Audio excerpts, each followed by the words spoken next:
You guys just mentioned something that you don't like the Quidditch chapters. Yeah. Why? I don't know. It's just like the same thing over and over again.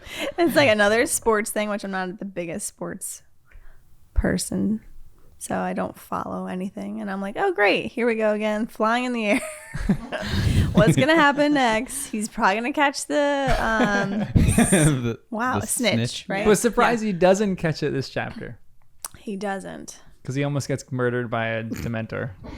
Yes. And then you need like windshield wipers, like Kristen was saying, for his glasses. He couldn't see anything. Yeah, Hermione should have put little windshield wipers But like, that's on the them. only thing that's like, exciting. Like, the whole thing is the same thing over and over again. How many times are they going to practice? And Captain Wood or whatever. Yeah. Wood, right? Oliver Wood. Oliver Wood. I don't know. It's just not my thing. I could skip those chapters. But like, honestly, what did it bring to the... We just have like another illustration of what it looked like. And Harry almost dying. That's like every chapter. But you could take out the sports and I'd be great. Yeah, I don't know why I don't like it. Maybe it is that like it's always some wild card moment. Like it feels like every time something comes out of nowhere and we're like, oh, that's going to all of a sudden happen. Like it feels like a bit of a unpredictable, something's going to come out of nowhere, change the story. But it's clearly very important to Harry. So like it's cool and maybe it'll come into play more in the future.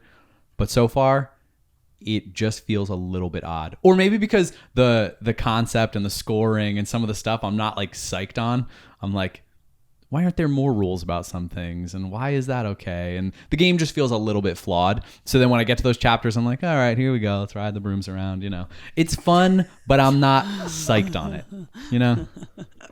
I feel ya. I think for me, one reason that I love them. Okay, so I'm a minority within Harry Potter people who like the Quidditch chapters. Oh, is that common? Most people don't like do not like them at all. They're Really? like, this gets away from the plot. It's like so boring. Like, okay, yeah, he just catches a snitch. He pretty much every time. Exactly what Jenn is saying. They're like, this, like, what else is new for these? I'm gonna be a contrarian this entire podcast today. But I love them because when I played sports in high school, I mean, I don't know anybody that loves school truly, but like when you finish and you get to go outside and like play soccer, it's like the world melts away. And I was like, Harry Potter sometimes is a stressful book. And like when you get the Quidditch chapters, it feels very true to life with actual real school. You're like, it feels like you're almost on a different journey with Harry, where you're like, okay, I don't have to think about like Sirius Black murdering Harry right now. I could just like have fun and play Quidditch, which to me, I kind of like it. It feels very similar to school. I thought of them as like a comfort chapter almost. Right? That weird. and the Christmas scenes. It's like, you know, they're going to happen. Yeah. And, you know, like they've happened in the first two and like you think it's going to carry in. But I feel like to me, they're my comfort chapters.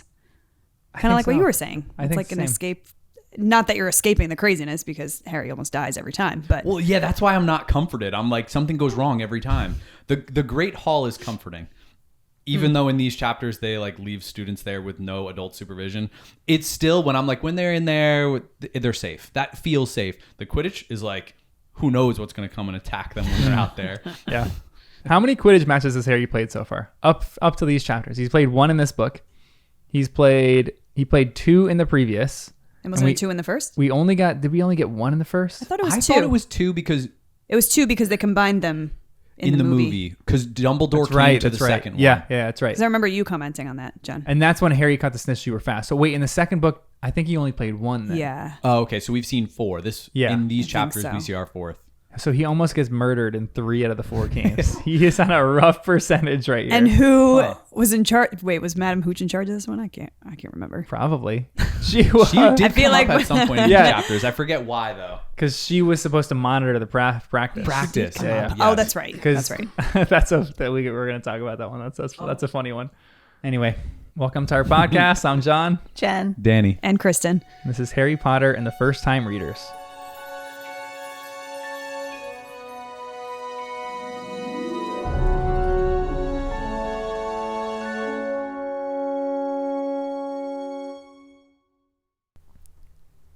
So our recordings are getting a lot longer than I initially thought they were going to get.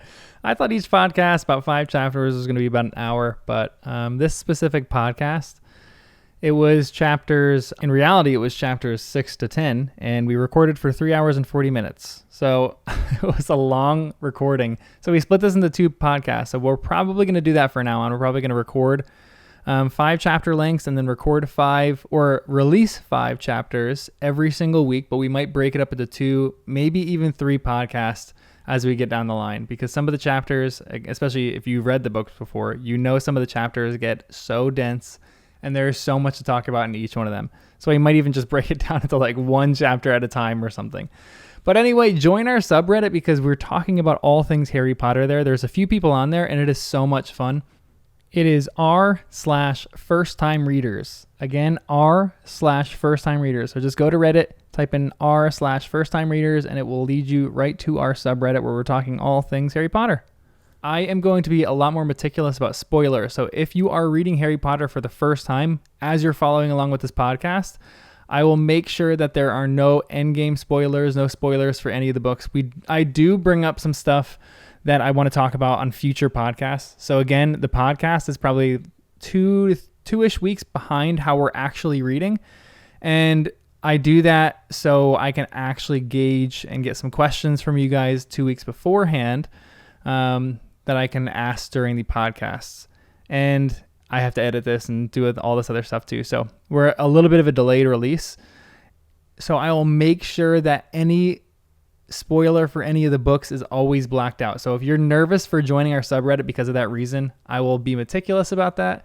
And if you've read this for, if it's like your 100th time reading it or you're a yearly reader, join it because it's so much fun. We're talking about all sorts of things and it gives you guys a chance to actually contribute to the podcast too, which honestly, I think is just so much fun. Like being able to contribute. You guys are our early listeners to this podcast because this is just like a dream, I think, for any Harry Potter reader. They love being able to read Harry Potter for the first time, and they would want to do that. They would give anything to do that, and I would give anything to do that. And that's why this is a fun podcast for that reason. So thank you so much for joining us. Your support means the world to us. Our numbers took a jump over the last week, which has been really exciting. So join our subreddit, give us a rating and review. Most of our listeners are on Spotify, not on Apple Podcasts, which is great. That's fine, but you can't really give reviews on Spotify. So just give us a rating. If you can, jump over to Apple Podcasts, give us a review, and then join our subreddit where we can talk about this thing and build this podcast out to be even better than it already is. Thank you so much for listening. Thank you for your support. Enjoy listening to this podcast on Harry Potter and the Prisoner of Azkaban, chapters 8 to 10. Yeah. How far off track are we from your reading plan? We're on track. So why do you keep harping on me? Because it's fun. Why wouldn't I harp on you? Yeah, but what was your plan? Was it still 5 chapters? It was just a book a month. There's no way we're doing a book a month. I thought it was 5 chapters a week. No, it was a book a month, so we're on pace now because the books have always been less than 20 chapters. Right. Mm-hmm. But if future books get more than that, or we have to break it up even further. We could also, like, if you guys wanted to do a book a month, we could. I don't want to, like, I think it's it would, okay, John. I think it would add added stress onto fun. the podcast itself if we had to do like 10 chapters of podcast. We'd be here like for 6 hours it's recording. Fine. That's why I'm saying we're not going to stay on the schedule. It's okay. I'm just accept the fact that I'm going to. Guys, just tell me every once in a while that you're having fun doing this. I did. I said it. Guys. John, I said it in the text. We're dedicating approximately 20 hours a week to doing this because we love it. I would not be here if I didn't want to do this. We're also having. We just had an hour discussion about one chapter. Yeah, I know. I don't think we would be talking that much. Okay, good. All right, you guys ready to knock out chapter 8? Yeah. Oh yeah, there were actually 2 things that I made note of that we passed over and I forgot. One, Ron, while he's up in class, he mentioned that the lake was south of them because he looked out the window and saw the lake, and I'm like, excellent. So Hogwarts is on the north side of the lake. The Loch Ness theory is being strengthened. And then the other one is Hermione got back from being sketchy and they noticed that she was hiding something in her robe or like put something in her robe. So that there is like a thing to be hidden that it's implied is helping her with this class debacle of Where was stuff. that? I think I skipped right over that. It was I remember I think it was that, most recent but... chapter. Let me Oh, check my summary. So on page 129, turning the text. Hermione was panting slightly, hurrying up the stairs. One hand clutched her bag, and the other seemed to be tucking something down the front of her robes. And Ron says, "How did you do that?" Hermione says, "What?" And then he says, "1 minute you're right behind us. The next moment you were back at the bottom of the stairs again." So there is something fishy going on, as we all know. But now we're getting some hints at what it might be. And there is a physical object that contributes to this fishiness. Maybe a mini crystal ball so she can watch another class. Maybe a little teleporter. All they need is like Google Classrooms to record the class, and she could do this so much easier. Yeah. So a little unclear. She might be able to make copies of herself, so she can be in two places at once. A little Hermione twin to run around. They can study together. Yep. Multiple Hermiones. Yep. Wow. And of course there would have to be 3 of her, so they're actually triplets because it's 3 classes at once, not 2. So there could be 3 Hermiones in this school. I'm not ruling it out right now. Is this like the Prestige too? Have you guys seen that? Where she has to go That's what I'm after picturing. class and then murder her. Yeah, like at the end of this semester, McGonagall's like, "You're going to have to kill your twins so they don't become too powerful." Oh, goodness. Well, I don't know the rules because, hey, if you're going to make like copies of yourself, they would be pretty powerful. And she doesn't automatically absorb their knowledge, right? She would have to learn what they learned in class. Yeah. Like they would go learn it and then teach it to her later. But they're just a copy of her. It's still her, but just like... You think it's still her? Like she would absorb their knowledge? But I that would feel be like it has so to be powerful. something like that. Yeah, that might be weird. Because if she doesn't absorb their knowledge, then it's for nothing. Then she's just in 3 classes. Yeah, she's just right. Reason. But then I was thinking then Voldemort her do that? copies would be taking perfect notes for her. Then they would be able to teach her perfectly, like in language that she would understand quickly. Yeah. Or they'll say, "You know what? That class wasn't even worth it. We read that whole book over the summer and you know more than the professor. So just you skipped. Done." That's like one of those mysteries of Hogwarts too. You're like lost and you open like a classroom door and there's like 40 Hermiones all spread out in the room. There's one Hermione teaching the others. Teaching the others that are like class. Whoop, went into the wrong classroom. Not for me. Close the door, back away. I feel like that would have been Ron's worst nightmare in the first book. Yes. And then maybe his best dream in this book, because it seems like there's some weird tension going on between the two in this book. Weird tension. All right, we are on chapter 8, The Flight of the Fat Lady. What happens in this chapter? The fat lady flies. Quidditch starts. People are loving Defense of the Dark Arts. Creatures class got pretty dull because Hagrid is feeling nervous about it. Harry has a great talk with Lupin, but then we find out that Snape is giving him some kind of potion. Harry thinks he's trying to poison him. But then they go to Gryffindor Tower, find that the fat lady is gone, and Peeves says it was Sirius Black. So we're kind of left with a great cliffhanger of what's going on here. So the chapter title here, The Flight of the Fat Lady. How do you think the fat lady feels that she is just known as the fat lady and not by like what her actual name is? Like, isn't that a little insulting? Yeah, like she literally does not have a name. We don't. Yeah. That's all we call her by. Yeah, that's what the students call her. She's just called the fat lady. Poor fat lady. That's terrible. I know, this is terrible.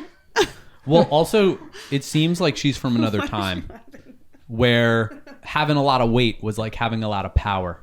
I don't have to work for my food. I've got people who do all the work. Yeah. I'm not out in the fields. People didn't want to be tan. They didn't want to be fit. That was a sign of hard labor. If you were endowed with some fat on you, it's because it was a luxury. Yeah. You were wealthy.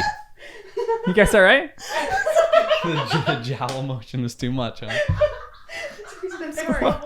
My face hurts from laughing, so I was going like this, and she was laughing. While we're talking about the fat lady. And I said, I'm the fat lady. That's why I was laughing. Our faces hurt from actually laughing. Sorry. Too much.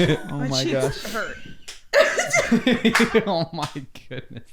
Sorry, guys. I'm sure you were in the middle of a very... No, hey, the point was made. You guys laughed so quietly that I can talk right now. Yeah, seriously. You guys are good, quiet laughers. You silently laugh away from the mics. Yep. I'm pro at that. Here's another funny line that this chapter has. Well, look at it logically, said Hermione, turning to the rest of the group. And this is when Lavender is... Okay, so I need to make a side note because this is when Lavender's bunny dies, which they're nervous because this is one of the predictions that she had. The thing that Parvati, or the thing that Lavender will dread will happen Friday, the 16th of October.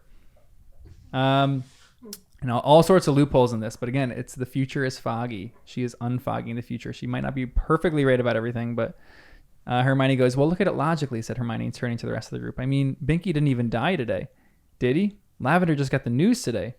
Lavender wailed loudly, and she can't have been dreading it because it comes at a real shock. Don't mind Hermione, Lavender, said Ron loudly. She doesn't think other people's pets matter very much. Oh, yeah. That was good. Is Hermione a good pet owner? Nah. I mean, she's just letting her cat roam everywhere, which I guess is okay, but... Don't you do that with Wes? Yeah, I do with Wes. That's why I'm saying it's okay. If your pet is, like, chill... Thinking your pet can do no wrong is not healthy. Yeah, or agreed. being a good pet owner. Agreed. Yes. She's like not giving the best comfort to Lavender here. Just logically explaining how she's wrong for thinking that Trelawney is right. But I was loving what Hermione was saying. I'm like, oh yeah, that's exactly what I was thinking. Yeah. It felt like she was saying what I was already thinking, so I'm glad it was being addressed so quickly. Yeah. But again, to Trelawney's point, she looks in the future and she sees Lavender maybe just weeping at this moment. And she's like, okay, I can see the date of that. I can see like that she's crying and she's weeping. This happens Friday, October the 16th. So she sees that, but she doesn't know that the thing happened before that. So again, it's an imprecise branch of magic, but maybe there's some like how is that any truth good? to it. It's not yeah, good I know. at all. That's a great point. I don't think it's very useful at all because you just don't know the exact concrete details of it. Maybe really, really good seers can really unfog the future. So you're saying she's not good? Right? I'm saying she's giving it her best effort. Like she's giving it her best try. But she's a C average. Maybe. Well, she's also just trying to get stuff that's important to these students. So the death thing, that's important. But like a rabbit dying or like little stuff, she's like trying to get stuff that's relevant to these kids, but like in the scheme of big picture wizard stuff, is this really worth unfogging? It's like I'm kind of thinking like big events are seen more clearly in the future than little events. I don't know why I'm thinking that, but maybe feels like that's just how it would work. Maybe it has to do with memory. Like big events are known by a lot of people. So like a small event, like maybe the cracking of a mug of a teacup, that happens immediately. Like it happens in the very not distant future. And a few people have seen it. So she can like unfog it a little clearer, but maybe it's like the future of what people's like minds will be. And she's looking into that. And the bigger an event is, the more people have seen that or know about it. So she can like have more clarity on something huge that happens rather than something small that happens. But wouldn't Harry dying be a huge event? Yeah. Yeah, but if he doesn't actually die, like, or maybe a group of people think that he dies. So from a lot of people's perspectives, it looked that way. Or she sees the whole Dementor thing happening through other people's eyes that were watching the Quidditch game. And then she thinks that was him dying, maybe. Or she just sees the death omen. It could be misinterpreted. Or very far in the future. And everybody dies eventually. Yeah, everyone does die. It's just like a psychic just saying, you're going to die one day. Thanks. Cool. And it's got to be soon because you look young. But she doesn't know that he took the potion to look young, even though he was actually 300 years old. So he lived a long, full life to 300. He's taking the shrinking solution. Now we're in Hogsmeade. They go on to their first Hogsmeade trip. If you had to start a magical shop in Hogsmeade, what would it be? Or which one would you want to go to most? There's a sweet shop. There's a shrieking shack. There's a joke shop. There's the 3 broomsticks. There's a few other smaller ones. Is the joke shop there just for students? Like they're like, we know students are here, so we're going to make this shop at the student tourists come by. Because like, are serious wizards really just playing pranks on each other? This feels a little bizarre. Yeah. I'm sure there's a few. yeah. I mean, I would be one of them. Don't get me wrong, but it's just kind of funny that a joke shop is in this, like, I'm just picturing this, like, quaint old town with, like, a bunch of wizards, like, somewhere in the hills of Scotland. And then there's just like a joke shop that's all zany and like funny. It just feels kind of out of place, but it's like Spirit of the Halloween shop. It only pops up 1 month of the year. Whenever it's like a pop-up shop. Anytime students are there, it just pops up for that weekend. And then yeah. It's like something a little worse. And then they're like, oh, students are coming in. Put the joke stuff out. Hide all the serious magic. If you had to start a magical shop in Hogsmeade, what would you start? Magical spa. Ooh. Yep. It's like you know those like tanks you go in? It's like a sensory deprivation where you like just float. I feel like wizards could do that, but like to the next level. So it'd be like just a relaxing spa weekend. You know, you can get all the look younger treatments. You can take a little potion, escape to another place. That sounds nice. Yeah, I think with wizarding things, you could really create a relaxing environment. Would you guys do any kind of shop? I don't know why right now amusement park came up, and I was like, that'd be really cool to have like some wizarding rides and amusement park for the kids. Oh, that would be fun. And like the candy shop attached, like cotton candy, but like it swirls up while you're waiting online, or like when you're on the roller coaster or the Ferris wheel, the candy just shoots up whatever you wanted. I want this, and it just comes up. Oh, that'd be so fun. And you eat it. Or it's in the ride itself. I don't know. Yeah. I don't know. I can't get out of my real life idea of a bookstore cafe. I feel like a bookstore would crush in Hogsmeade. That would be cool. All the students like jazz music going on. Oh yeah. That just the instruments playing itself.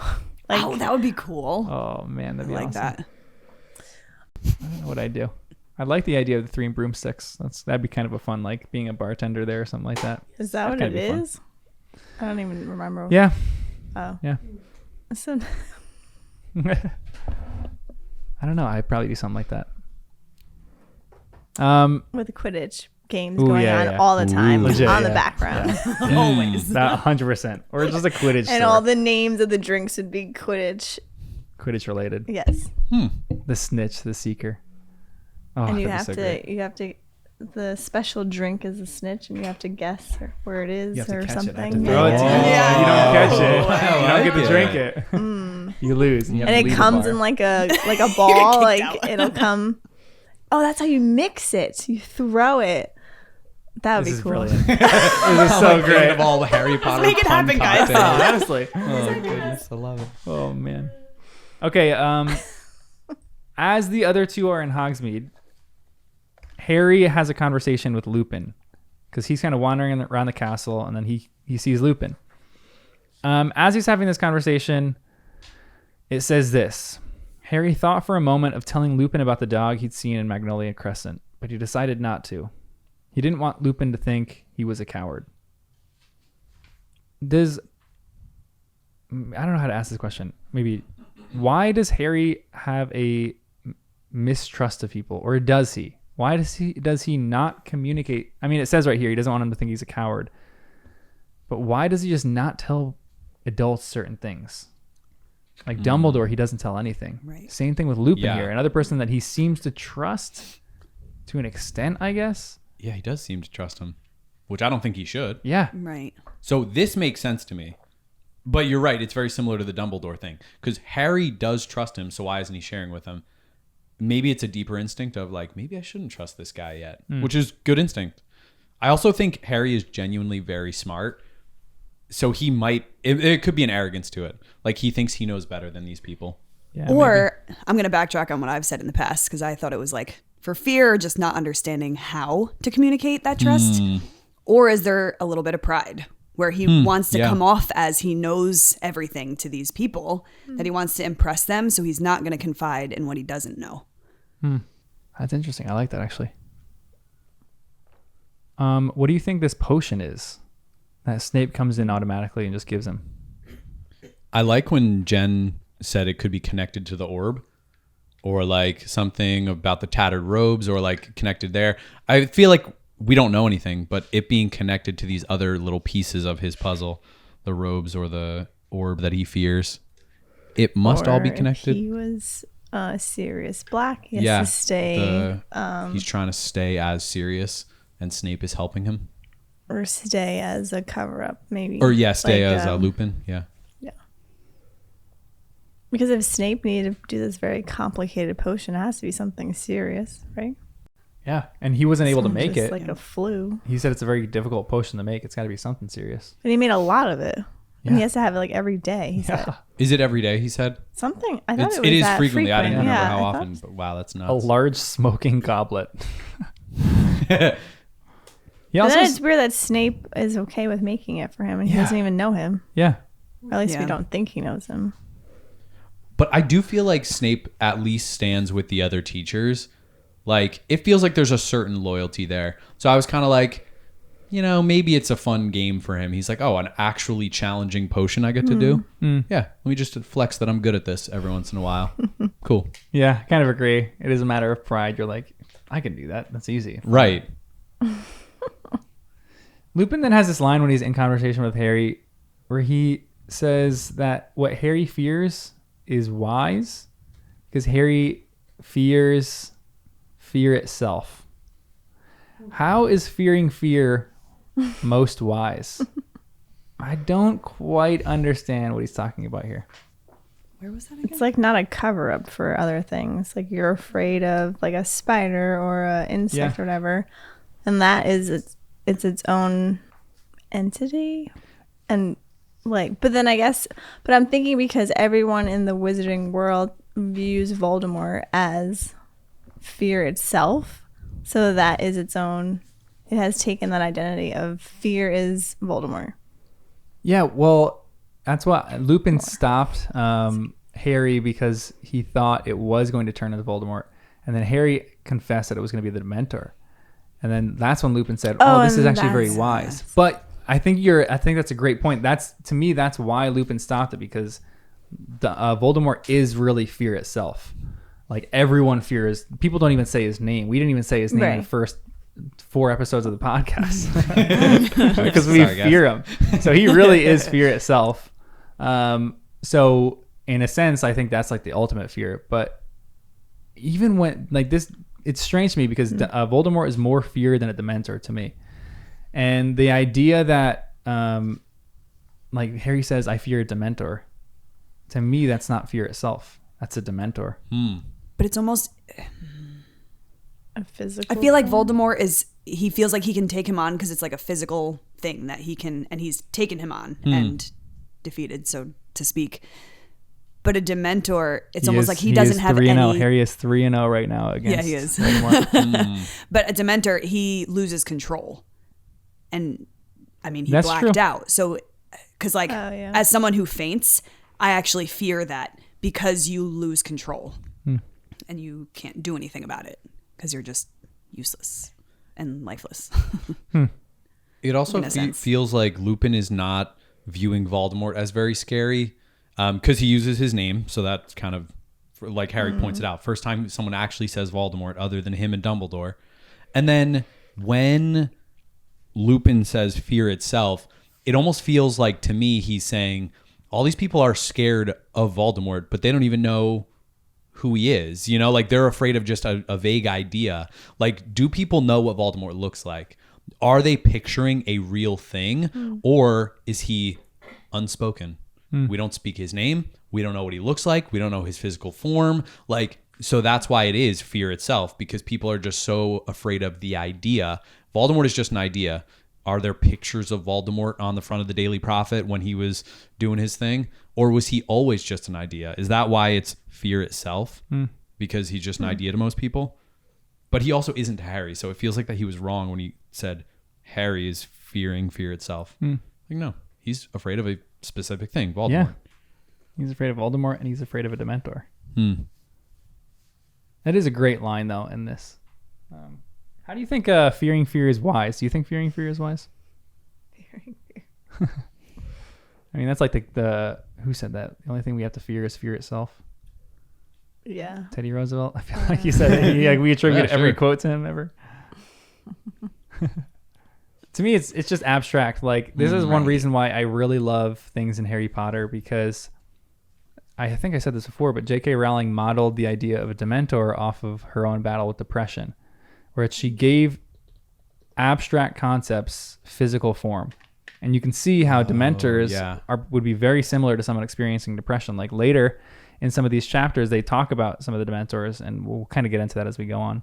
But it's like a clear depiction of what someone who battles depression, like someone being locked in the prison of Azkaban, and these things are feeding on like happy memories, and you feel like the happiness is sucked out of a place. Like you even walk in and it just feels cold. It's like a good depiction of depression. But this one is just abstract. It's like fearing fear itself is wise. I can't quite wrap my head around that. Well, I was misreading this, thinking he was talking about Voldemort, but thinking he's talking about Dementors and knowing that background about Dementors, that kind of makes a little more sense if you're viewing it more like depression, although that takes it out of the story itself. It almost feels like this line is like breaking that fourth wall to give a commentary on depression. Yeah, seriously, yeah. Rather than actual Dementors, since they're physical. And then the end of this chapter really instills the fear in you. Because this is how it ends. Peeves goes, he got very angry when she wouldn't let him in, you see. Peeves flipped over and grinned at Dumbledore from between his own legs. Nasty temper he's got, that Sirius Black. And you're like, dun, dun, oh dun. my gosh. This is one of my favorite chapter endings of what we've read so far. I love this one. But then the chapter ends, and we're on to the next chapter, which is Grim Defeat. Someone give me a summary of Grim Defeat. A Quidditch match. Yeah, Like all the others. Oh, that's right. So true. But they're playing Hufflepuff. And then the Dementors are found on the field because Harry was losing control. Something like that.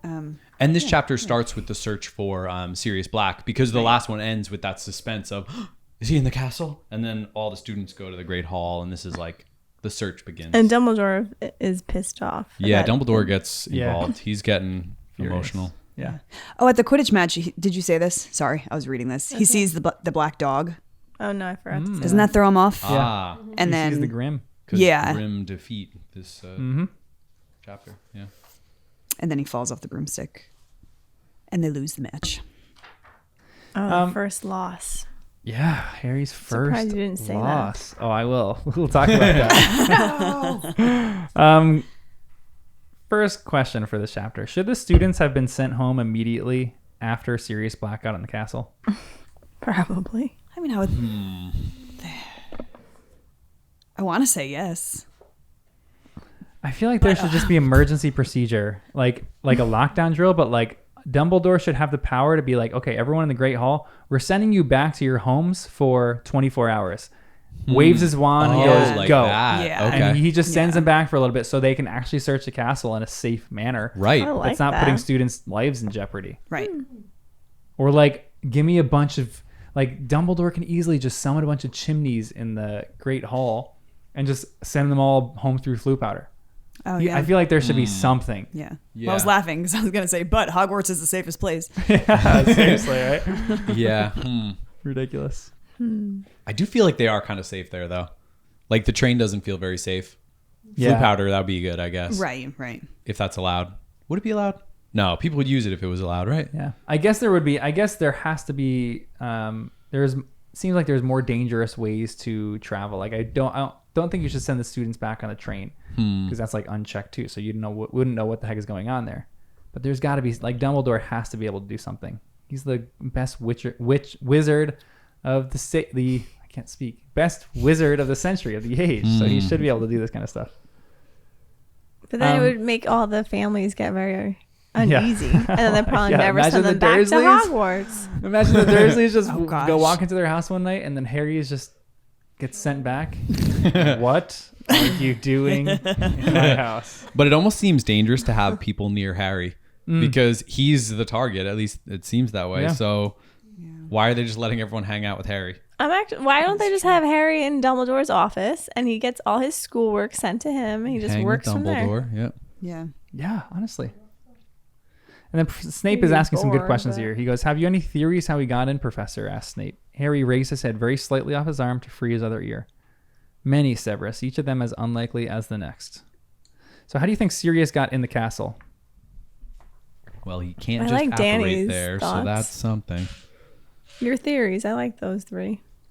Well, yeah, because it feels like Hermione's the one who's talking about it, which again, I don't know why she knows everything and Ron doesn't. Dumbledore's not talking about it.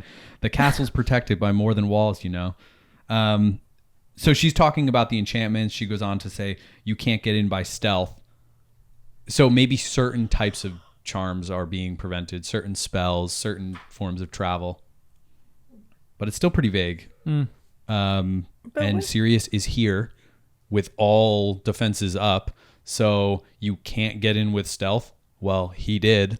So it's just kind of like, I mean, clearly Hermione is wrong about this, or he's not there and someone wants people to think that he's there. And that could be the reason that Dumbledore is like, look, we can't send students away.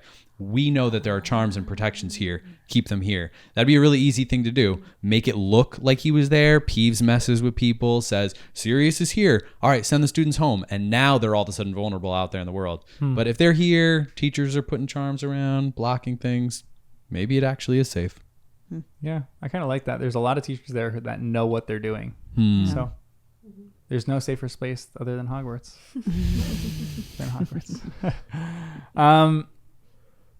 We move on after this section, though, and school kind of proceeds back to normal.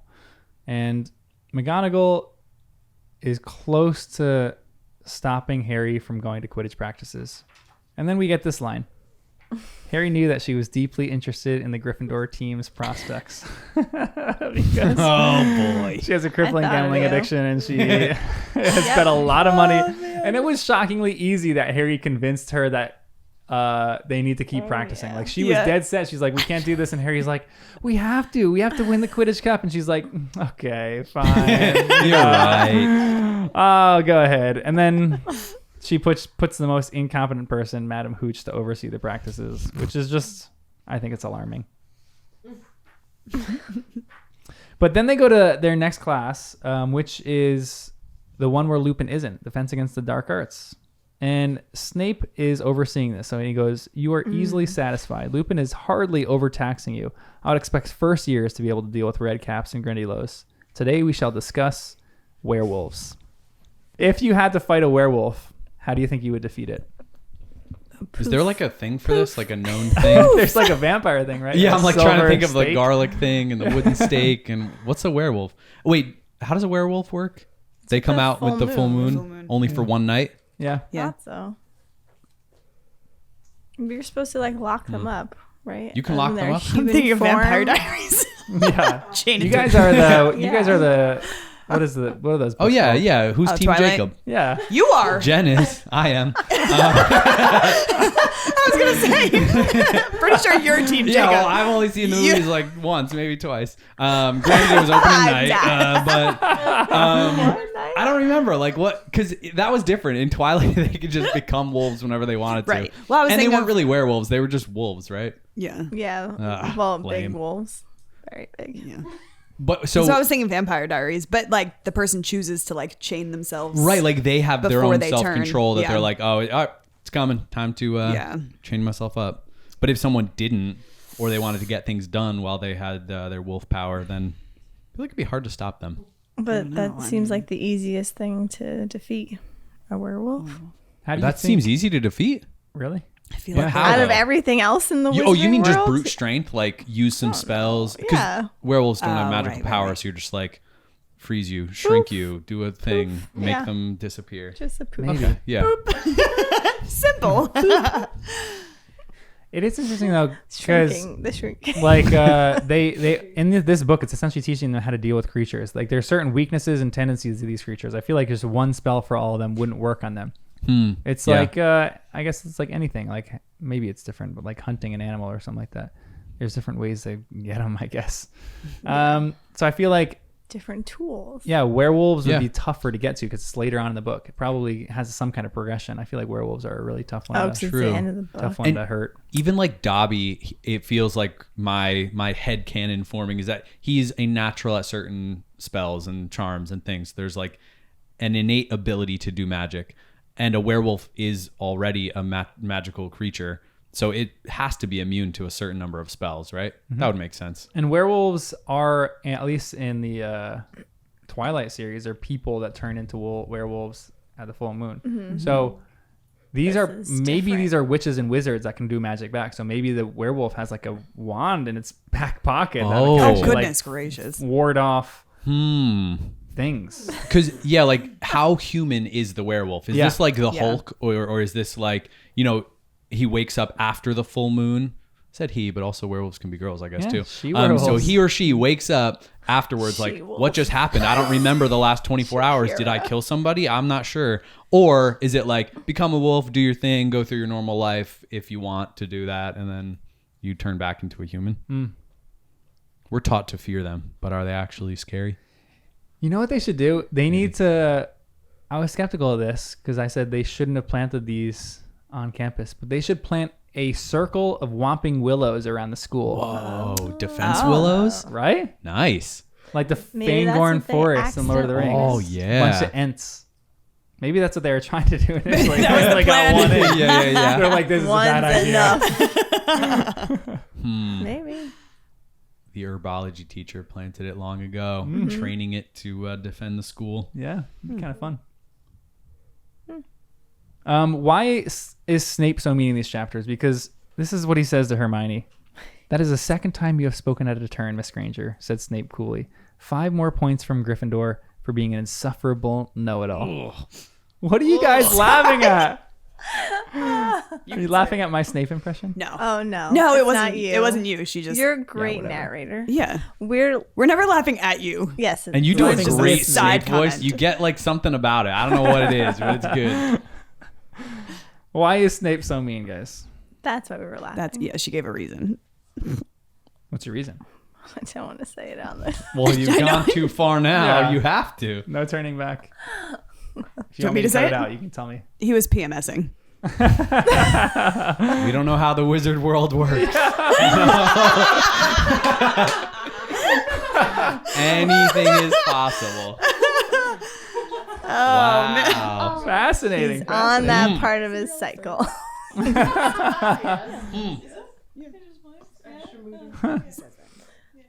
Or not. Anyway, I don't know why. It's interesting that you said cycle there. Cycles of the moon. Werewolves. Do you think that he could be a werewolf? That's a wild theory. He's like teaching the kids how to. That's why he's so Fight him? greasy. Ew.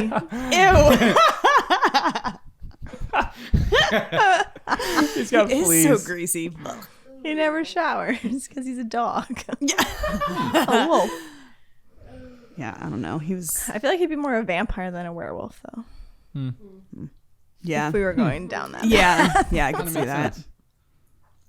I don't know why he was so mad, but he annoyed me that he was like so. Yeah. It's like he bullied Neville, right? Oh, also was like, why is Neville he- comes up so much in these chapters. I'm like, something's happening with him, his character. He is brought up multiple times in chapters where he wasn't before. I Yeah, love right. one of my favorite sections is when they're going into the teacher's room and the Boggart, we're going to face the Boggart, and Snape makes fun of Neville. And then Lupin says, I know Neville's actually going to be the first one that helps me, and I know he will perm this admirably. Yeah. And I'm like, I know. I know. love, I love that. Actually. Yeah. we don't know if we trust Lupin yet, but thank you. Stood up for him. And wait, did it come out yet that like was that in the book, or am I just mixing my own thoughts and what I read, that Snape knows about what happened with the with Neville? Yeah, that was in one of these chapters, wasn't it? So like maybe that's why he's all grumpy. He's like, all the students are making fun of me and picturing me like That's why they thought it Neville's was. grandma. Yeah. I think that was later in this chapter. Right. So I mean that'd make anyone kind of grumpy. Yeah, that'd be a little embarrassing. Yeah. This also brings up the point thing. They're just taking away points. All these points getting tossed. Insane. We see minus 20 points in 2 pages. Yeah. But Lupin also gave 40 points in chapter 7. Oh, that's how I mark points. I circle them and I you write do them is on go through in his the book. margins. And then there's this whole Quidditch match that happens too. Harry loses to Cedric Diggory. Really attractive guy from Hufflepuff. Yeah, Hufflepuff. And then I feel like I have to root for Harry, but I know, Hufflepuff's I know. good though. Yay, So let's go Hufflepuff. I want to see what he looks like in the movies now. I know.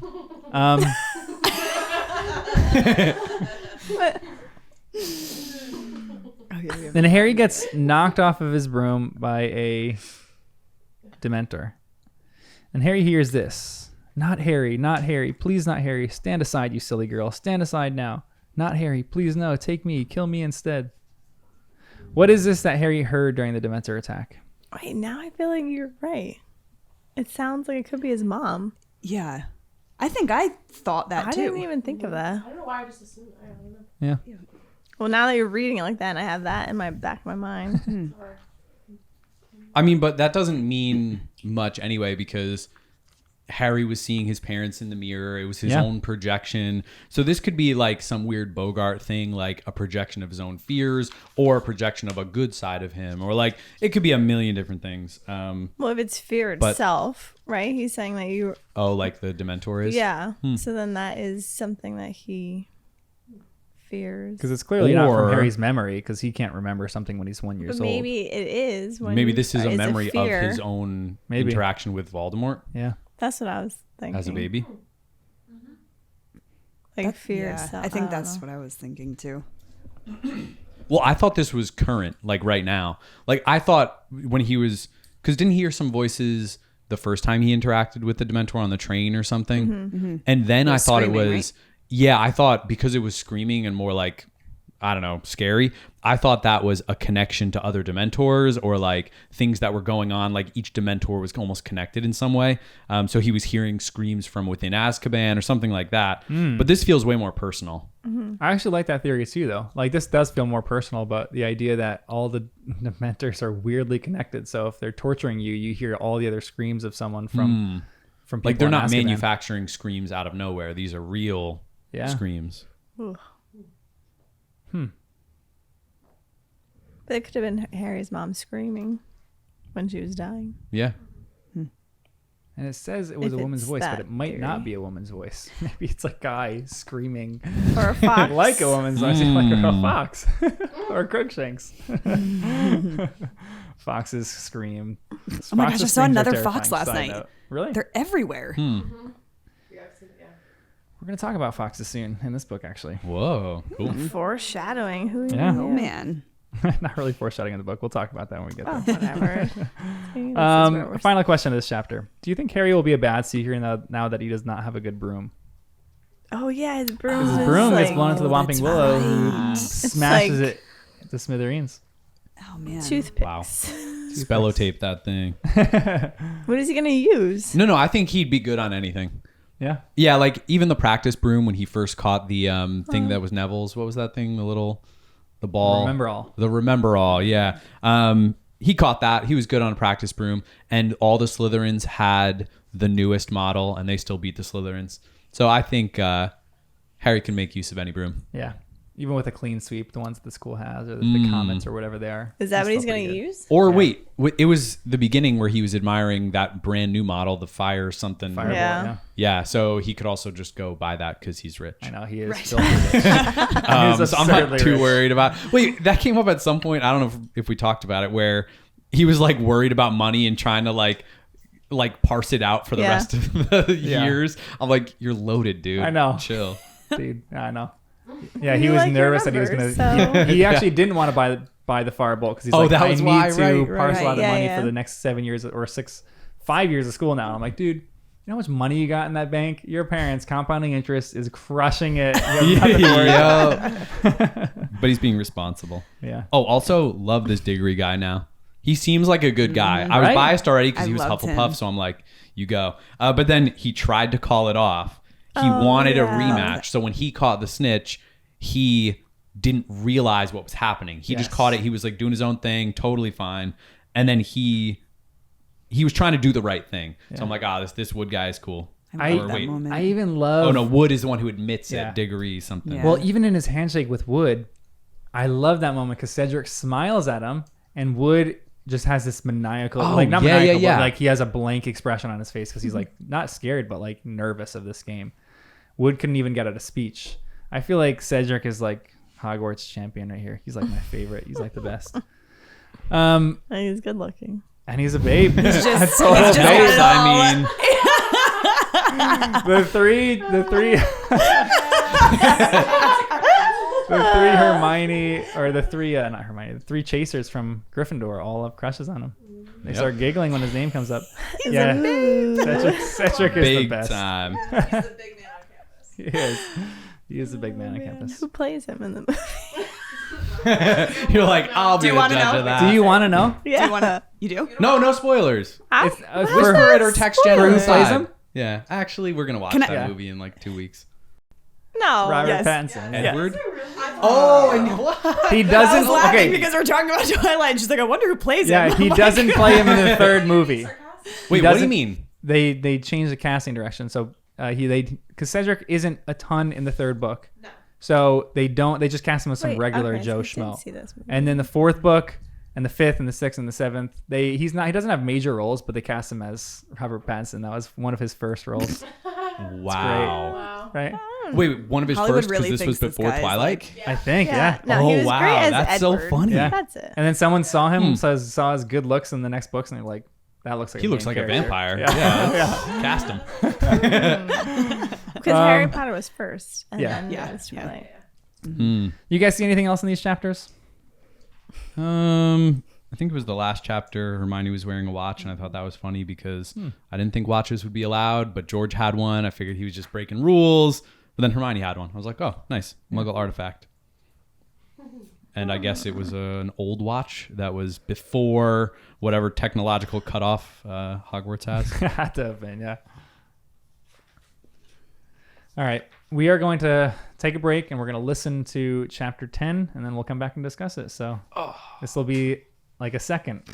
What? Another technological thing. Harry has an alarm clock. This better Yeah, be right? an ancient alarm clock. Because when I read that, I'm like, what the? I'm picturing a digital thing with numbers in red popping up, and I was like, ew, that's so lame. I don't like it at all. It better be a wizard alarm clock, Yeah. and they better do it good in the movie. Yeah. It's I think we saw this in the second book, but that the clock that the Weasleys have that says where they are in the world in like mortal peril or whatever. It says they're at it mentions this in the second book. When Harry walks in, there was a clock and it showed where they were, if they were at work, if they were at school, if they were at home, if they were in mortal peril. That's what Harry needs to have. I love it. It's just asleep. Okay, you need to wake up. It just goes to awake and wakes him up. Also, why are you allowed to just bail if you have a hurt person on your team? I feel like Harry's been through way more That's than ridiculous. than Malfoy, and Yeah. they're just like, oh, swap it. Like, shouldn't there be subs? Aren't these teams bigger than just the people? I feel like Madam Hooch is running this whole league and she's Yeah. incompetent. Like, are there actually any subs in this game? This makes no sense. Yeah. Your seeker is hurt, and you get to just change Yeah. the games you play. Like, you just need to figure out a new seeker. I'm sorry. Yeah. Yeah.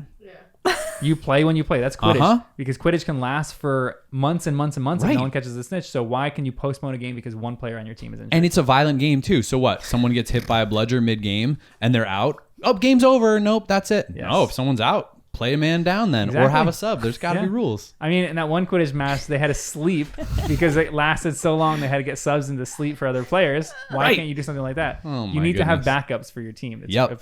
this is Or absurd. they forfeit, and Gryffindor just Yeah. wins. Exactly.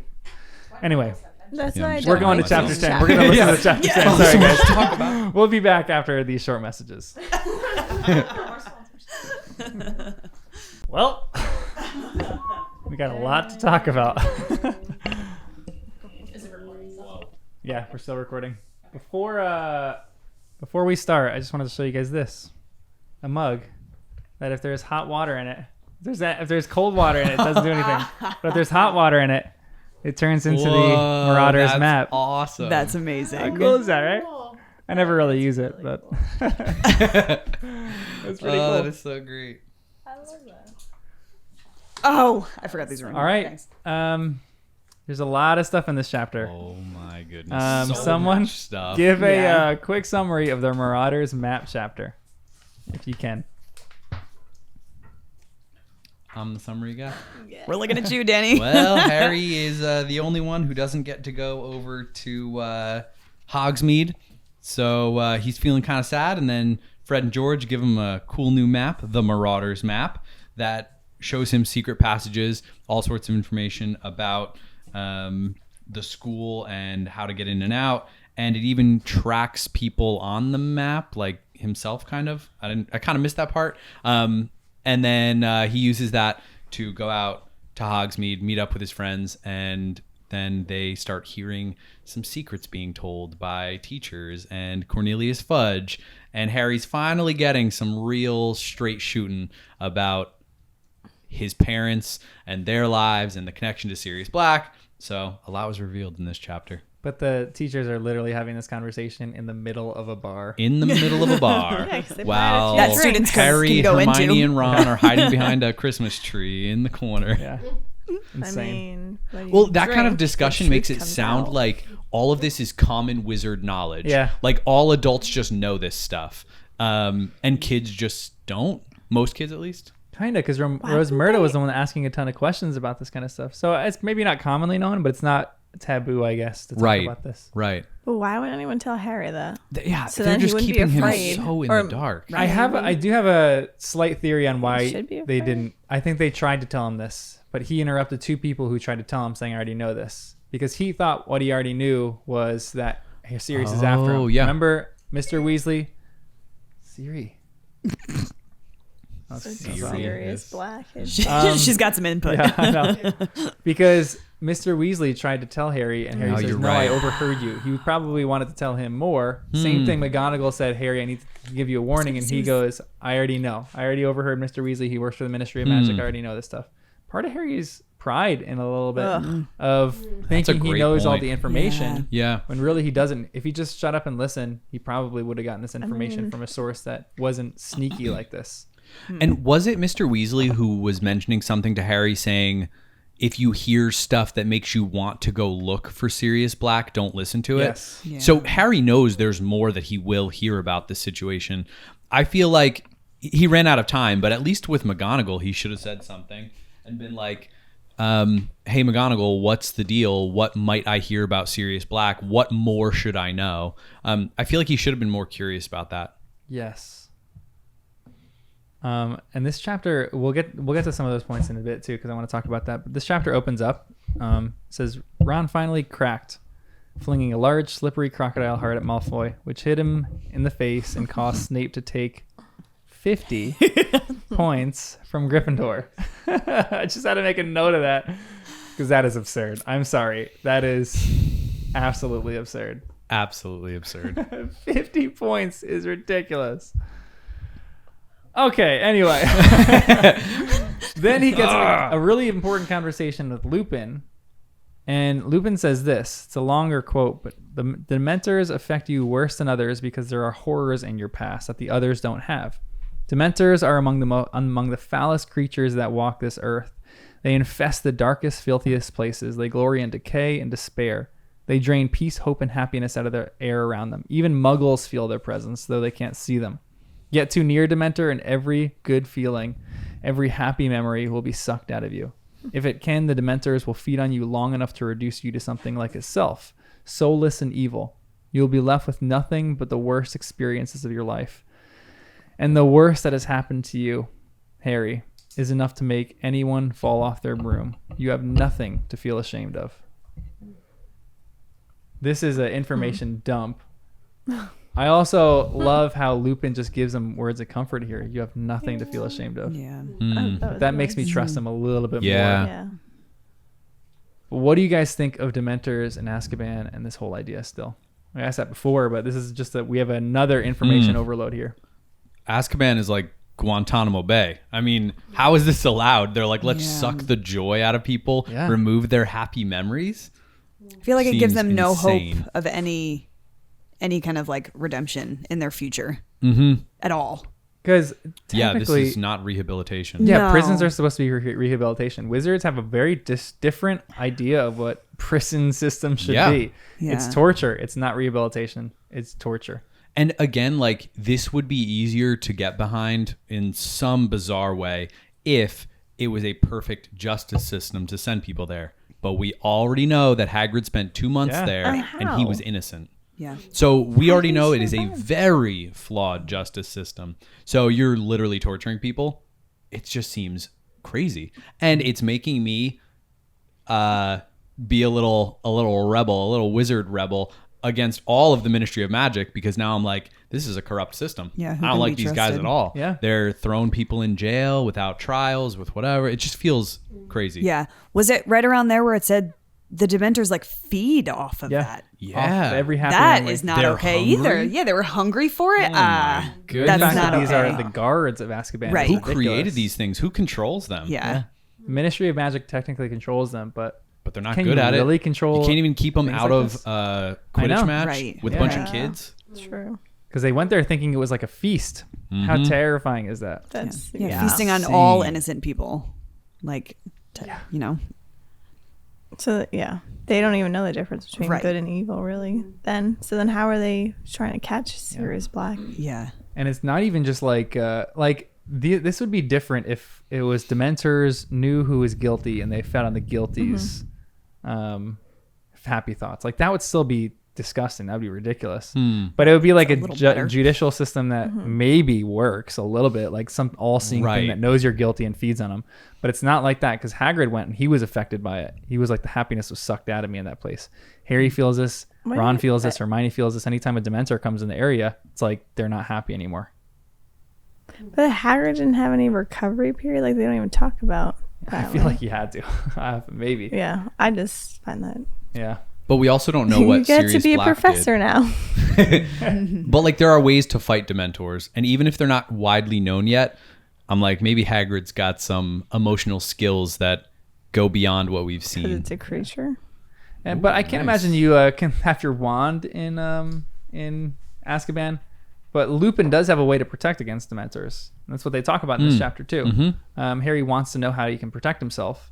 And Lupin says, okay, after I have a lot going on right now, give me a few weeks, which is a little crazy.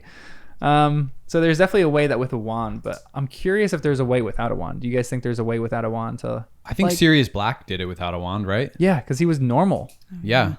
How? I know that's. It's a mental. It's like some emotional But thing. I don't even know. Like happy thoughts or like something. meditation or But something. I was thinking too. Did Voldemort? Because they said that he was friends with the Potters. So then, did Voldemort do something to make him turn on the Potters somehow, or maybe that's a cover up, like a scapegoat somehow? So then maybe when he was in Azkaban, something switched, like whatever spell Voldemort did on him when he was in Azkaban. Maybe the Dementors brought up a memory thing, and he was able to get out of Azkaban or get out of that spell or that trance, and then he was able to. But I don't know how you would escape. Cover up. It makes it your seem too that like how insidious the dark side is of like it can transform your mind where you're best friends with someone and all of a sudden the dark side happens and you betray them. It all of a sudden feels like mind control or something like more. Magical. Yeah. They encounter the Marauders map now from the Weasley twins. And the Weasley twins say this little beauty's taught us more than all the teachers in the school. Where do you think this map came from? I guess you mean originally? Yeah. Because I'm thinking like these names, right? Like Messers, Mooney, Wormtail, like Padfoot, Prongs. Are they all people? Like they had to all kind of come together and use some magical powers to come up with this thing.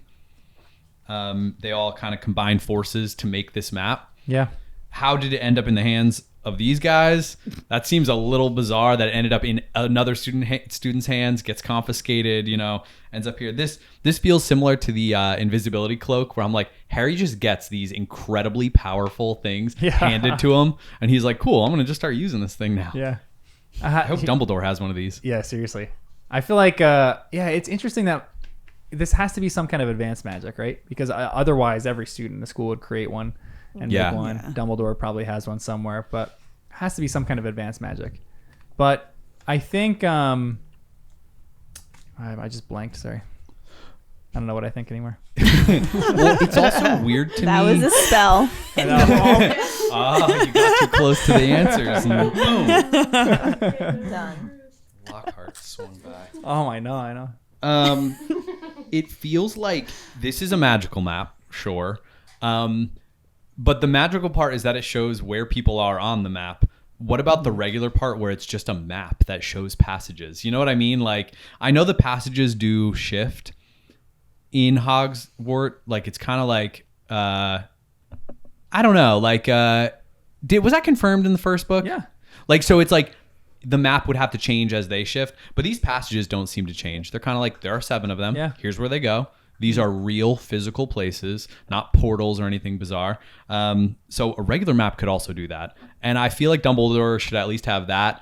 And this is now the 3rd book and the 3rd time we're going underground under the school. So somebody's got to map out all of these secret passages that keep coming up under the school. And it is someone mapping this out, because I feel like there's no chance the heir of Slytherin's cave, why can't I think of it? The Chamber of Secrets, right, is on this map, right? There's no chance, I think, because if so, the twins are culpable. They're like, oh, there goes Ginny into the Chamber of Secrets. I wonder what she's doing. Like, and they don't do anything. So I'm sure the Chamber of Secrets is not on there. It's probably only what these 4 people knew of the castle, but they knew a ton of the castle. So you wonder if there's maybe even more passages out of the castle or into the castle or into Hogsmeade. Okay, right. Like that. But it's interesting. But those the architects that created it? Maybe. Well, it was the 4 founders of the school. Maybe it's like 4 nicknames for the 4 founders of the school. There's but 5, if it was, though, right? 5 names on the Marauders map. Well, Messis is like Mister. Yeah, sorry. Yeah, it's 4. Oh. So it's I missed that. Mooney, Wormtail, Padfoot, and Prongs. Yeah. But wait, that's Mister? Kind of. So it's like Mr. It's like Mooney? Proper. Or what is it saying all of them I think it's like are all guys? of them. Yeah. Because then it couldn't be the people who started the school, because isn't at least one of them a girl? The Hufflepuff one? Yeah. So Messes is a title to refer formally to more than one man simultaneously or in names of company. Oh, so it is literally saying 4 guys made guess this map. so, yeah. Okay, so it can't be the 4 founders, if I'm remembering correctly, that Yeah. one of them is a woman. 2 of them. Yeah, this is But still powerful, the though. founders don't necessarily have to build it. They could just be the founders, right? And then they hire these people to be the architects. Yeah, it's true. They hired out to do this. This is too hard of a job. Yeah. They're like, This we is don't want to do beyond this. Or there's magic for creating the building. And Harry knew that one of the passages came up under the Whomping Willow. And the Whomping Willow was planted when... Who was a student? Lupin, right? Lupin. His first So we don't know how old Lupin is. He could be hundreds of years old for all we know. But we know that the map is up to date as of Lupin being a student. So it can't be an original map to the school unless the map auto updates. And if it auto updates, wouldn't it capture the Chamber of Secrets? Oh, yeah. Oh, man, I don't know. Yeah, but they could have put a spell around it so you don't see it. Now, do you guys think that the passages were always there? Like was a passage that was on the Whomping Willow created in Lupin's first year, or was it planted there to stop students from going To block up that passage? I don't know. And it also just feels like Harry is so quick to dismiss all of these things, and I'm like, it's blocked up with a couple rocks. Some really powerful wizard is going to come along and be like, oh, there's dirt in the way, some rocks, like there's a spell to get past rocks. And if you get right up under the Whomping Willow, I feel like you could do something. Like maybe you can't apparate from London all the way up here, but if you're underneath the dirt and you've got a powerful little apparition type of spell that can just zip you up a little few meters, then all of a sudden you're above ground. Like maybe that's possible. So Harry doesn't know what he's really looking at, and he's just kind of jumping to conclusions. Again, I'm like, go to Dumbledore and just like talk this out a little bit. Do something like that. Yeah. Well, Hermione says to go to McGonagall to show her the map. But then it's like, don't they know? I feel like they would know about all these secret passages, all the professors. Yeah. I would hope I would so. think so too. Yeah. I feel like they would know some of these. Even Dumbledore said he doesn't know all the secrets of the castle. So there's got to be some things they don't know about the castle. But like I'd be pretty confident in saying most of the teachers probably know about these 7 passages out of the school. Hopefully. The Hogsmeade one does seem pretty intense. Yeah. Wait, which Hogsmeade one? Because all of them. Oh, did they all go to Hogsmeade? I think. Oh, okay. I was picturing it like they kind of went to random places, but this one went to Hogsmeade. Maybe. Because I don't know It where says else many of Massive them. power go. Many of this them area. seem to lead right into Hogsmeade. Okay. Oh, I didn't realize they were so connected. Still don't know enough about the history of this place, but okay. Harry goes to Hogsmeade then. Do you think he's irresponsible for going to Hogsmeade? Like, would you have turned this map into McGonagall if you had it? Maybe I not would have. McGonagall. Harry, no. You would have? Probably. Really? I don't know. Rule follower. I can't. I'd be like, I'm going to get in trouble. This map to me is one of the coolest objects. Like, so cool. I would almost take this over an invisibility cloak. I think I would probably take an invisibility cloak, but this map is so freaking cool. Maybe I would keep it, just not use it. Like, Yeah. Or I don't know. So the Ministry of Magic must have something like this on a bigger scale, right? That's how they're doing their surveillance. That's a fascinating question, actually. That's got to be a big map. Because if they're knowing, I mean, yeah, but if they're knowing like when people do spells and they're trying to track things and whatever, they must have something like this. But clearly there are ways around it because they don't know where Sirius Black is, so they can't find him on the map. They probably have something like this, but they don't broadcast it. And there's a journalist that knows about this, has like secret files on a flash drive or a wand, and it's going to break this news story to the Daily Prophet, and it's going to be front page. Front page news. Wizard Ministry of Magic surveillance programs. Are they ethical or not? Living in a country that doesn't extradite. It's a whole thing. Yeah. Oh, that's funny. So he goes to Hogsmeade, and then Ron says, You can apparate. What do you think apparition is? Have we gotten there? Yeah, I thought. Well, it's come up, and I would just assumed it was like, just like teleporting or something. Yeah, like right? appearing. Yeah, pretty much. Yeah. That's what they said. That's what the Weasleys said that their parents do when they That's right. That's travel. right. Okay, yeah. So Wait, we when already do it? we already know this. The last book I thought when the Weasleys they had to use the flute powder to to travel.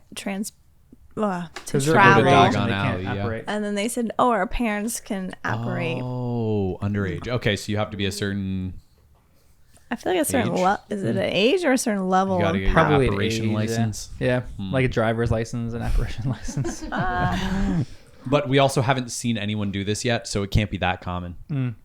Dumbledore is taking his broomstick to London in the first book, and they're all just like flying around and flying cars and doing other things. You can't apparate that far. Maybe it like takes a certain amount of energy, or you have to buy some expensive thing to do it. What do you guys think this whole like Harry going over there, him taking this thing? Do you think like how do you like Harry for doing this? Are you a little upset at him for going there when Sirius Black is on the loose? Like, how does this speak to the character of Harry? I'm funny. I relate to Hermione. I'd be like, "What are you doing here? Go back! You were told not to come." It's dangerous. Yeah. Clearly, it's dangerous because everyone is on board with that. You think it is dangerous? I mean, yeah. Oh, I don't think You don't think Hogsmeade he's is dangerous? Oh, Hogsmeade? No, like just in general. Like his Sirius approach to things, or just Sirius Who? Black in general. Sirius Black. Oh, okay. I think he is. Like yeah. we're in a dangerous situation right now. Yes. So it's like, don't be stupid, Harry. Don't just be your natural self and go, right. chasing after adventure. Let's just calm down for a minute and listen to the rules. Like, I totally am, Percy. Yeah, you're right. Oh man, you guys would not like me. Well, I just don't think Hogsmeade is that dangerous. I'm like, all these other students are going there. Even the whole permission slip thing, I'm like, really? The school that is practically killing students every semester now has permission slips? Like, has there been any paperwork for anything in the school yet? I don't think so. So the whole permission slip thing just seems like, really, that's what we're doing? Did they have to sign permission slips and go get physicals before they, ride on these crazy critters or, do Quidditch matches?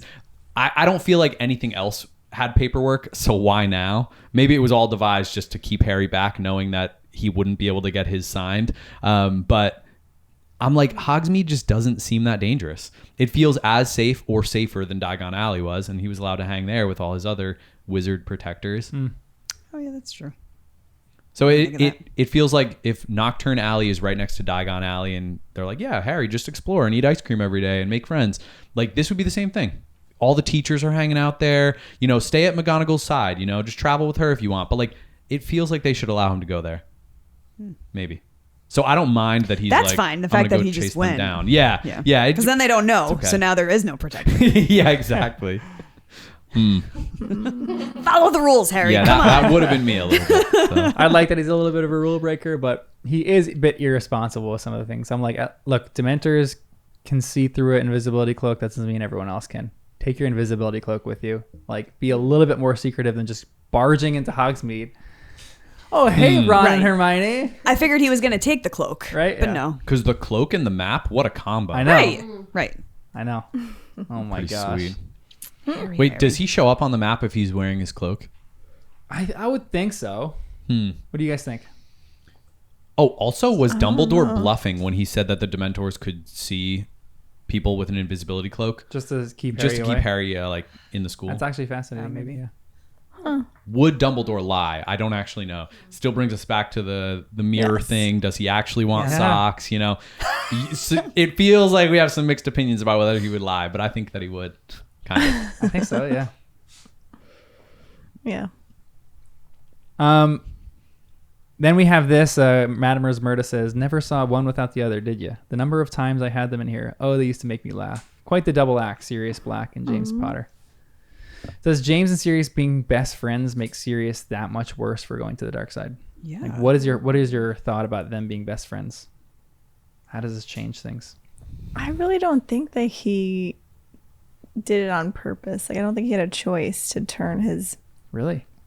It was like an ultimatum or something like that? That's or like what I would think. Yeah. Because there's no way if they were this close, it sounded like... It's like Ron and Harry. Sirius Black had Sirius Black male.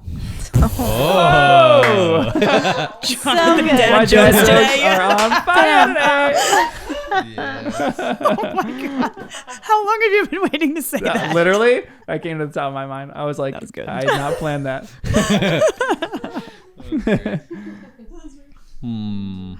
That's actually an interesting point because you wonder how someone can change this quick. There has to be something in this that makes Sirius Black change. Yeah. Maybe it was some kind of blackmail or manipulation where it's like, if you don't do this, we will torture you for years, or we will do something that maybe there's something else that's terrifying in Sirius's past that he doesn't want brought up or something. And then it makes me think he's looking for Harry Potter not to hurt him, just to share like the information. Like, hey, this is what actually happened with your parents and you. That's a great and point. Because isn't he? What did he say? He was his godfather or something. Yeah. What do you think about that? Sirius is Harry's godfather. That's why he wants to find him. Now it makes sense. He wants to find him and kill him. I don't think he wants to. I really don't think so. No, I don't know why. Well, if Sirius can be turned to the dark side, maybe Harry can too. So Doesn't he's have trying to to be convert killing him, yeah. It's like he could be really powerful. It's like Emperor and Darth Vader. Hmm. He needs an apprentice. That's Voldemort's gone, so he needs some kind of apprentice. Maybe they both can bring Voldemort back or something like that. He needs Harry's power or something. I don't know. Because part of Voldemort is in Harry. Yeah. And there is magic that's insanely complex in the magical world. Like, they even said this about the Fidelius charm, which is a really cool bit of magic. An immensely complex spell, he said squeakily, involving magical concealment of a secret inside a single living soul. The information is hidden inside the chosen person or secret keeper and is henceforth impossible to find unless, of course, the secret keeper chooses to divulge it, which is crazy magic. What do you guys think of that, the whole Fidelius charm? But then, is there a charm to reveal that? Is there a spell? Unless the make, person like- chooses to reveal it. Yeah, that's the only thing that I guess that's But knowable. what if they knew that you were like, since you're best friends with the Potters, I know that you're probably the secret keeper. I think you could torture it out of the person, but I Oh, don't you think think there's you a can? spell. I Because think that's you what can- I was kind of yeah. wondering too. Like, or can the person bluff and lie? Maybe. Or like when the secret comes out, does light shine out of their eyes? You know, like it's like, oh, here it comes, the secret. I don't know. It's kind of cool. Like the truth, the secret is actually an object. So I'm just like, it's within them, and they cannot divulge it unless the person tells it willingly. But is torture willing? Maybe it kind of is. Wait, so the secret that he was keeping was where they were hidden. Yeah, the location of where they were hidden. It just seems really bizarre. Like, why do this as a spell instead of just a normal secret? Like, here's where I'm hiding. You know, like what is the spell doing that normal words are not? So that's another interesting one, because this charm actually conceals like the location of where they are, like physically. So if they even said this later, but if Voldemort went into the village, he could press his nose against the glass, but he wouldn't even see them. So this charm actually conceals. It concealed Harry, Lily, and James, rather than just a secret of being like, Voldemort just doesn't know where you are. That Voldemort could probably find them. For this one, it's like he could literally be standing next to them and wouldn't know that they're there, or the location of the house, because the house is the thing that's concealed. He could be pressing his nose against the glass. He wouldn't even see them in there, even if they were in there. Okay, yeah. So the secret is much more physical. Yeah, it's like that's why I think it's a cool branch of magic, because it's a physical thing. What if Sirius Black had like Voldemort did some spell where he like blacked out, gave the information, then when Sorry. then Sorry, keep going. Sorry. Then when he came to, Sirius Black came to, he realized that what information he gave. He got so angry and accidentally killed those 12 people. And then was taken to Azkaban because of that. No? Does that not line up to the order of events? A really interesting theory. So it, like him killing those 13 people was just a mistake.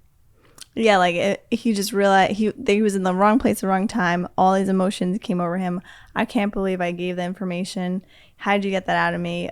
My favorite people are dead. And then he just like had like a almost like when you're a kid and you perform magic unwillingly without a wand. Yeah, with extreme emotion, magic just happens. Maybe that happens as an adult too, with like even more extreme emotion. Yeah. Anyway, that just popped into my mind. Yeah, I think so many theories in my head right now. Oh my gosh. Maybe because we were listening at 2 times. I'm still like processing who was the kid? The Peter Pettigrew. Peter Pettigrew. He was another friend. Is he like the Colin equivalent to Harry's parents? I guess so. He's like a little annoying and kind of like lovable but annoying, and now he's like clearly unqualified, and he's facing Sirius Black one-on-one. Yeah, because that does poke a little hole into your idea too, Jen, like being overcome with emotion, because maybe he was, but what about Peter Pettigrew going and trying to defend James and Lily, and then all of a sudden this guy gets obliterated because of it. So, like, maybe Sirius had to have something that was behind this. Like, maybe he was so upset that he ended up killing his other friend, too. Like, maybe Pettigrew went and, like, was accusing him, and that's how he got overcome with emotion, actually. So maybe your theory is perfectly right. Perfectly right. That'll be the day. And I'm curious why they didn't trust Dumbledore to be the secret keeper. Right? What is in Dumbledore's past that we don't know that they didn't trust him? And it makes me now, I'm choosing Dumbledore over the Potters. It makes me not trust his parents as much. I'm like, that feels like maybe that was poor judgment. And like, what lies did you believe that made you not trust Dumbledore? Again, assuming in my mind that Dumbledore is like the most trustworthy person.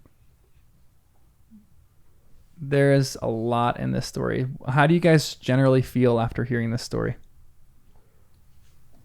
Confused. Well, I'm just happy we're getting some answers, though. Yeah. Because some of this stuff has been brewing since literally, like, what was that, chapter 1 or 2 of the first book. So now we're like, oh, we're actually learning some real stuff that we've been wondering about. So I know, it's good, like, but it's also infuriating. Even Sirius's motorbike, it's like small mention of it in the first chapter, and you get a little more detail on what was actually going on there. And it's interesting too, because the story's like, the story is strange, because I think, why didn't Sirius just kill Hagrid there?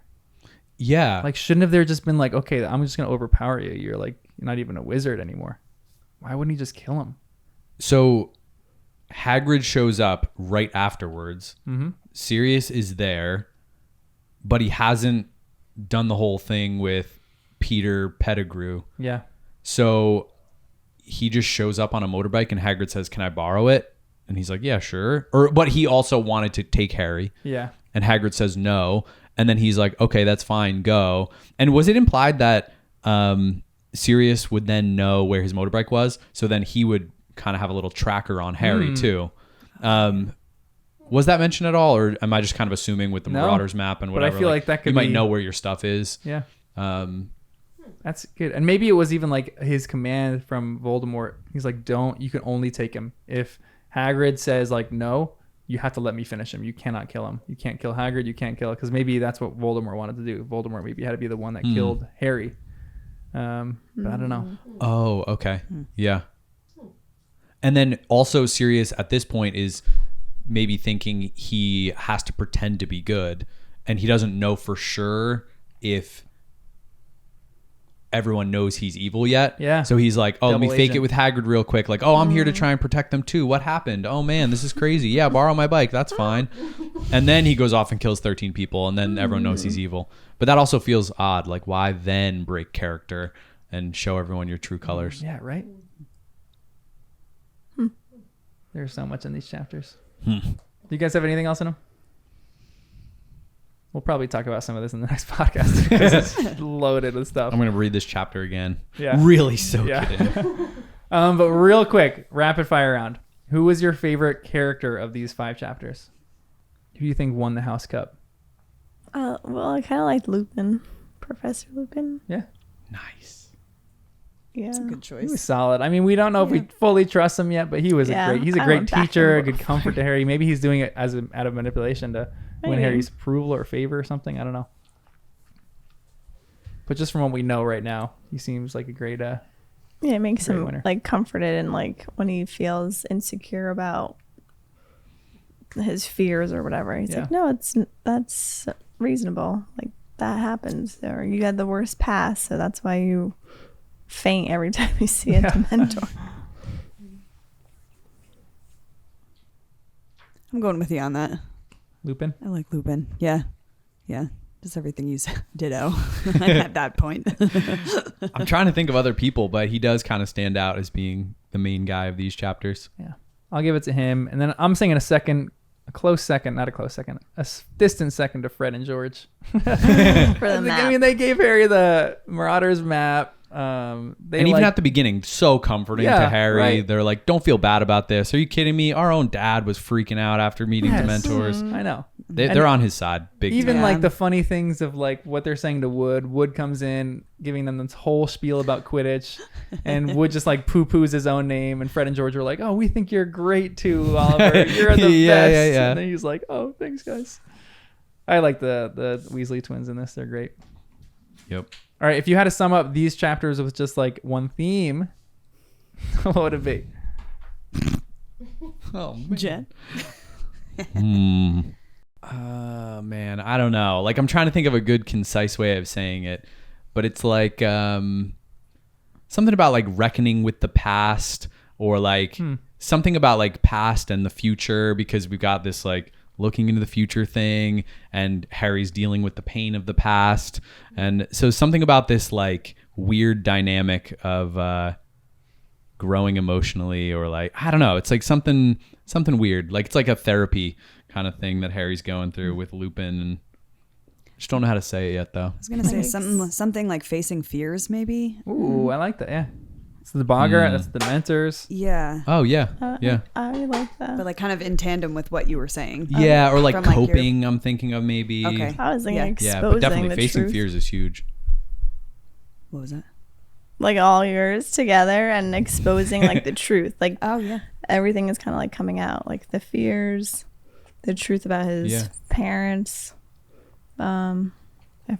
Yeah, we're learning so much about the past. There's discovery, like you had said that at some point. I might have too.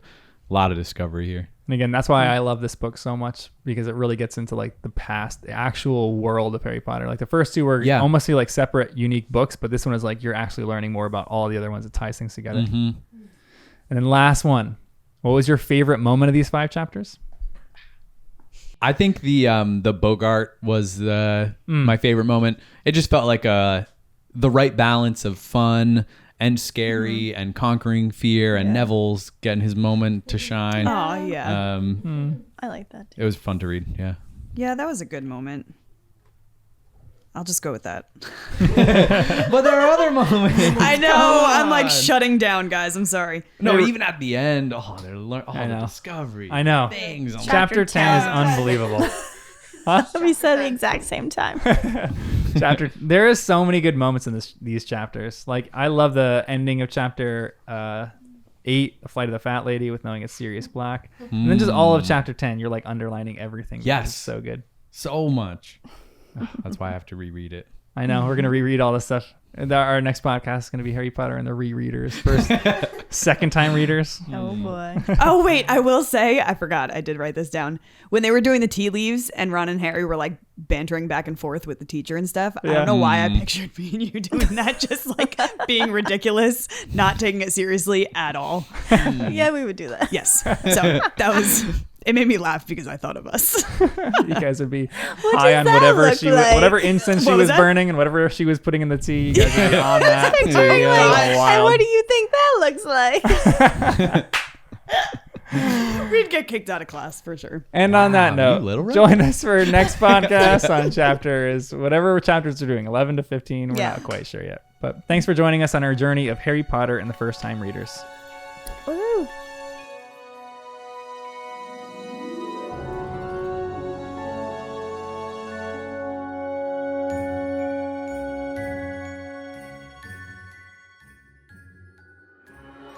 I don't know how else to motivate people to give ratings and reviews, but we're getting a few, but keep giving us ratings and reviews, and also join our subreddit. We kind of started the subreddit at about this point in our reading experience, so the podcast is like 2-3 weeks behind, and all your theories that we're talking about on Reddit are going to start coming up in future podcasts, so it's exciting and it's really fun, so join us on Reddit.